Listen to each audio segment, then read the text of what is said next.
The Walking Dead review. I am here to review The Walking Dead Season 6, Episode 4, Here's Not Here. This is a really good episode. Very, very spectacular acting coming in from this episode from Lenny James. I must say that guy is a spectacular actor. He should, he should be in much more roles than what he is in right now. Which I'm pretty sure he is in, but he's on The Walking Dead, and that's oddly The Walking Dead's been the only show I've ever seen Lenny James star in. If you guys know any like movies or other TV shows Lenny James has been in, please tell me in the comment section down below because I want to go watch some of his other work. Even though I can like go on IMDb and look it up, but I want to get some opinions. Like, hey, well, he started in this movie and this movie was good. You probably should go check it. You know what I'm getting at, that kind of stuff. But you're not here to listen to me rant on about that. You're here about me to talk about this episode, especially for the people who weren't here. So, this episode was about Morgan.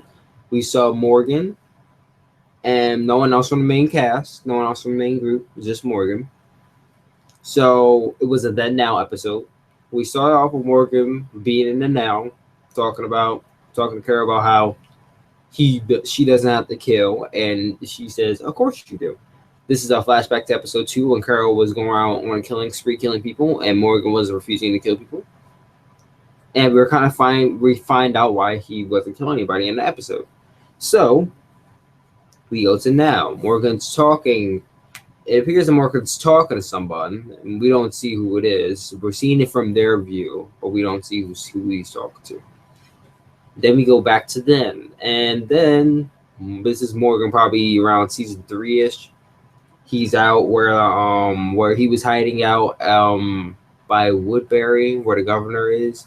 He was hiding out there in one of those houses. You guys know season 3, episode 3, Clear. If you don't know where he was residing, go to that episode 3 of The Walking Dead, season 3, Clear. You'll find out where he was. He's basically there. At this point, Dwayne is already dead because he's been killed by his wife, his mom. So he's talking to someone. He's talking to the air. He's like, you weren't supposed to be there. You shouldn't have been there. Why did you just stay here? You should. In my head, I'm like, he's probably talking to his son, and he's hallucinating. And he knocks over the lantern. The lantern starts to catch on fire.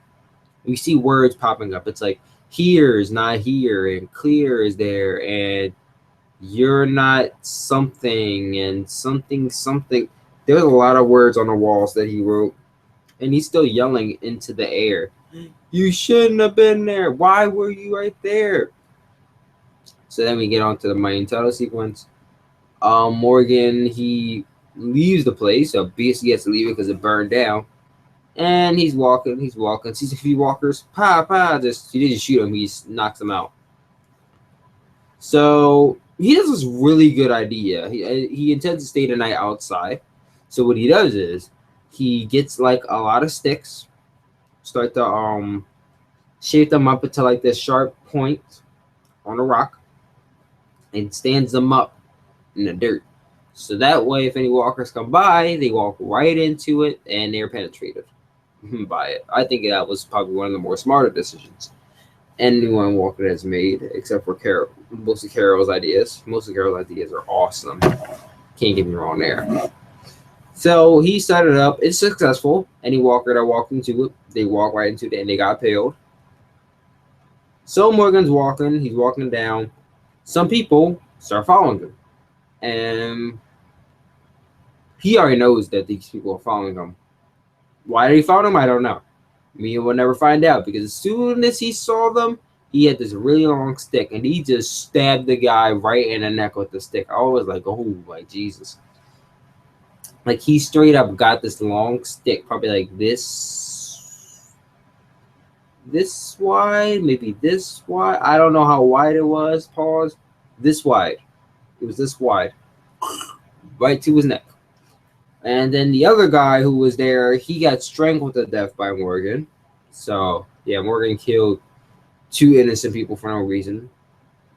Because, that's why. A few of these episodes is Morgan walking around, hallucinating, talking to the air. Why are you here? So he comes across this, like, barricaded mini farmish house ranch thing. It's like barricaded. There's a goat there. And he's about to raid the place. So he goes there looking for something. He sees the goat. And then you hear this voice like, please go away or something. Like, you could come in or whatever. And he sees the guy, but the guy's not entirely seen. So he pulls out his gun, and then Morgan starts shooting at him. He doesn't hit him though. And then he's like, please put the gun down. I have falafels inside. You can come eat some of my own food, even though you were just shooting at me. I didn't get that part at all. So then Morgan's walking around and he's like, please put the gun down. I'm not going to say it again. Still trying to hunt him down. Still trying to kill him. The guy's like, this is your last warning to please put the gun down. And at this point, it's like, the guy sees Morgan, so I don't know. He's over there looking for the guy. And I'm like, obviously, if he's telling you put the gun down, and you don't put the gun down, that means he sees you, dude. Weirdo. So he's still searching, even though the guy told him put the gun down. And then we see the guy from out of nowhere come at him with a stick, one of Morgan's sticks from the episodes. Pop right in the back of the head. And then he's like, I told you to put the gun away. Or something like that, something along those lines. And knocks him out. Right with the stick. Fast forward. This was an hour and 30-minute long episode, guys. An hour and 30 minutes long. So the guy locks him up in the cage, locks Morgan up in the cage, and Morgan's yelling, kill me! Kill me! Kill me! Kill me! And, well, he asked him what's his name, and then Morgan's like, kill me! Kill me! Kill me! And he's like, oh, well, that's not a very appealing name. And he's like, mine is, something Eastman. And then he goes, and Morgan's still yelling, kill me, kill me, kill me. So he hands him this book, and I believe the book is called The Art of Peace. Yeah, it's called The Art of Peace. Of course, Morgan ignores the book. So the guy goes back outside, and he's, like, killing off this walker who's outside. And I believe he goes to go bury it. So they talk a little bit more, and Morgan is like, watching them, because he's outside, take care of business, killing all the walkers off, all that kind of stuff. Now the guy locked Morgan in a cage, but he's feeding him. He's feeding him like tomatoes and hamburger meat and juice. And I'm like, oh, okay, this guy's nice for keeping someone prisoner. So we get to a scene where this guy's trying to make goat cheese. He tries the goat cheese, and he's like, needless to say, he's like very disgusted by how it tastes. So he is out training. And he tells Morgan that he is going to hold on, let me see. This is the part.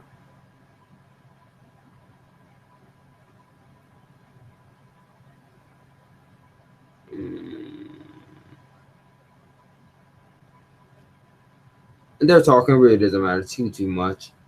So we got to another scene because Morgan's been there for a few days now. Morgan took the zipper off his bag, and now he's trying to like, ow, okay, I bit my cheek. Now he's trying to like fry the wood off of something in order to get off the cage. So the guy's making his way back to the house, and Morgan puts it away because he doesn't want the guy to see it. Morgan's like, you should have killed me, and this, that, and the third. So the guy says, all right, I'll give you 2 choices. I'll unlock the door. You could do either 2 things. You can leave. You can go out here, leave out this door. Or you could come in, sit down, and we'll talk it out. He said, those are your only 2 choices. He says, those are your only 2 choices, but I will not allow you to kill me. I will not let that happen. So he opens the door, and Morgan charges at him. I will not allow you to kill me. Well, Morgan immediately charges at him. But everything he's got, but the guy puts him down quickly enough at that. They're kind of rummaging on the ground. Rummaging a lot on the ground, actually.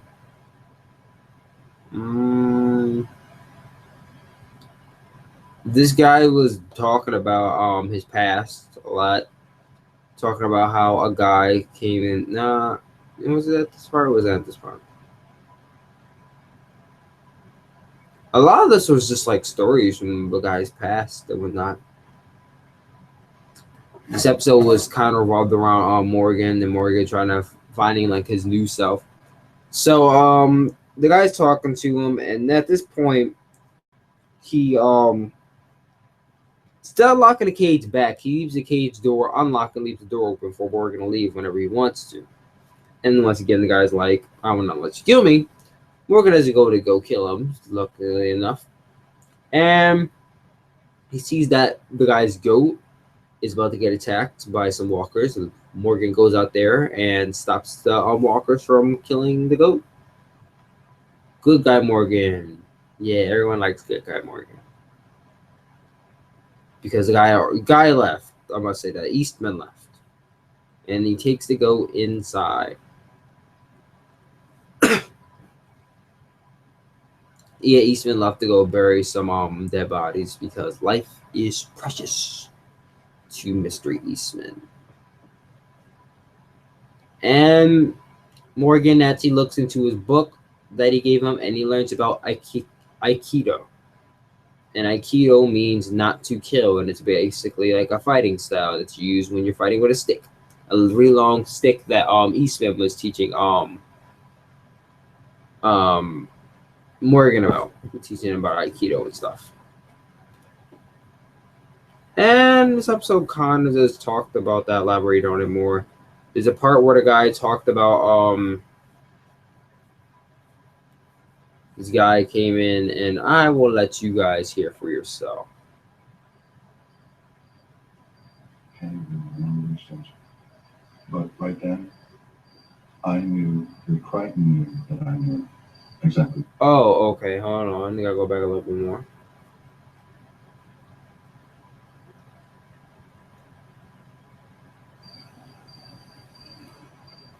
Built this place with my wife, well, before our daughter was born. It didn't have a cell back then. It was just the other side of the living room. In my job, I interviewed over 800 men and 25 women convicted of awful things, stuff from the darkest part of the human soul. I was evaluating a man by the name of Crighton Wilton. And like that, sound like you should own an oil company and wear a big hat, Crighton Wilton. Tired. Despite doing some truly unspeakable acts, he was up for parole. And he was one of the most damn likable people I have ever met. He said all the right things. Went to therapy. He wrote letters to the prison board to start a program to grow flowers for the waiting rooms in state hospitals, restaurants. And I saw right through him. Saw that he was a true psychopath, that he knew how to play people, exactly how to play people. I was interviewing him next to the cafeteria. Place smelled of industrial pizza. They were polishing the floor. I had to shout my questions half the time. And there was this moment. Can't even remember the exchange. But right then, I knew that Crichton knew that I knew exactly what it was. Everything he said, done to hide away what he was from everyone, from himself, slipped away. And that model prisoner of 10 years stood up, smiled, and just cracked me across the face. His fist felt like a rock, and he was on top of me, and the floor polisher next door was thudding out every sound. And I saw his face, his eyes, his evil. Mask had slipped. And he was going to kill me right down there. because he knew I would make sure he would never get out again.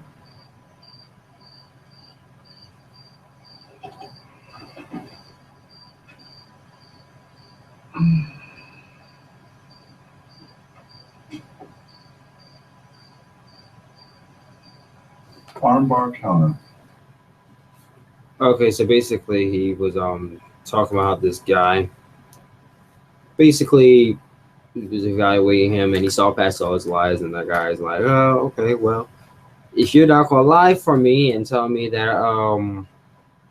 I'm like doing better, when I'm just gonna make your life a living hell. So the guy goes to his house, kills his son, his wife, and his daughter.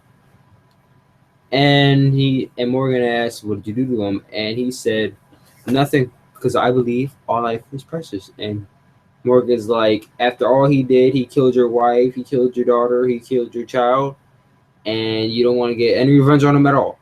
And he's like, "I think that all life is precious." And that's where we go from there to get into another scene where Rick and Eastman are practicing their Aikido away from the thing. So Morgan is doing it, and a walker is coming up. So Eastman's like, "All right, you got this one." So the walker comes up, and Morgan goes into like this PTSD trance because he notices that the walker that's coming up to him is the walker that he just strangled. At this point, he freezes in motion, and Eastman comes up and he pushes Morgan away, and he gets bit. Morgan's all mad. He's like, "Oh, why? Why? What are you doing here?" Man, tell me how it is. Tell me how it is. Tell me. Let's go home. I'm not going anywhere. You're coming back. You are done with this. You made it out. You made it out. Oh yeah, and then Morgan begins to attack I'm not him. going anywhere. Morgan begins to attack the man who just got bit, the Eastman guy, and Morgan gets taken down. At this point, we already know the Eastman guy is gonna die because he got bit on his kidney area. So you can't cut out the kidneys. So Morgan comes across these two people. One's injured and one's old, and he has that stick. And you know, Morgan's all about the clear. It's like, if you're in my way, I don't care if you're human or whatever you are. My job is to clear. Kill all humans, kill all people in front of me, kill everyone who is in my way. So he's thinking about killing them, and the lady puts down a can of like soup and a pistol, and she says thank you because Morgan didn't kill her, and he let her leave. Isn't that nice of him? Get to another scene where Morgan is digging up graves with Eastman. And Eastman goes to confess that he didn't just let the guy slide. He put the guy he brought the guy back to his house, put him in a cage, let him sit, rot, and die of starvation for 47 days. And after a few words exchanged with Morgan, he says, "All right, I'm ready. There's a gun up in my closet somewhere upstairs." And we don't see the death off screen, but it is implied that he either got killed or Morgan shot him in the head. After that, Morgan buried him and he left. From there, we actually got to this part is really interesting. We actually got to where season 5, episode 1 left off. We got to Morgan walking through the woods, and he sees this big poster thing, and we only see the back view of it. And if you watch season 5, you know exactly what that sign thing is. It turns around and it says Terminus, a Terminus map, sanctuary for all, community for all, those who arrive survive. And I kind of marked that me and so I was like, it's a Terminus. I'm in my head, I'm like, I know what it is. And then it faces around, I'm like, it's Terminus. Even though when he arrived there, Terminus was already blown up by Carol. So, but that's kind of where the episode ended. Then we get back to now. Let me unmute it. Morgan's now talking to a wolf. It was revealed he was talking to the guy who he supposedly did not kill in episode 2. You think it can work out that way with me? Yes. I think it can. This guy's teeth is hideous. You noticed I'm shaking a little, sweating a little.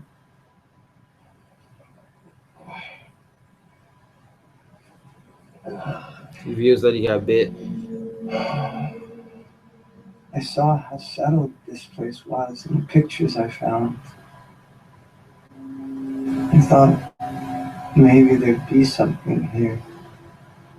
Medicine to help this. But that was before you people won. Sorry. So, I know I'm probably going to die. But if I don't, I am going to have to kill you, Morgan. I'm going to have to kill every person here. Every one of them. The children, too. Just like your friend Eastman's children. Those are the rules. That's my code. I'd say I'm sorry. But you said it, right? Don't ever be sorry.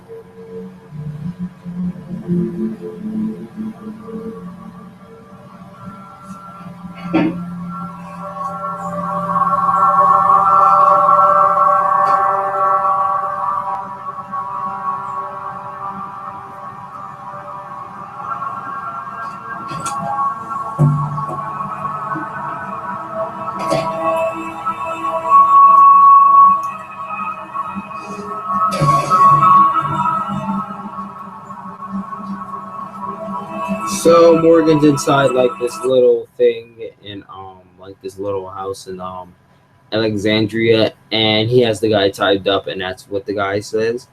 And Morgan leaves and doesn't kill the guy at all, and locks the door behind him and leaves. I was just shaking my head this whole time, like, this guy said that if he gets out, he's gonna kill Morgan, he's gonna kill Carol, he's gonna kill Rick. He can go back down the name list, but he says he's gonna kill everybody and even the children if he gets out of there. And I'm just like, why did Morgan let him live? Why did he let him live? I don't know. I really can't tell you guys why. But I'm I'm tired, so I can't really tell you guys too much. Otherwise, I'm gonna like doze off and just like. So I don't want to do that. Anyways, this is a really great episode. I want to say this is great. It was a really good episode. Lots of great acting from Lenny James and the guy who played G. Eastman. Props to him too, because he did some pretty splendiferous acting in this episode too. That's all I really have to say. Thank you guys for watching this review. If you are still from episode 1 and still watching this review, thank you all for sticking around. Excuse me. I apologize for the quality of this video if it's down or not. I'm just really tired. I just wanted to get this video out before I go to sleep. I will talk to you all later. Peace out.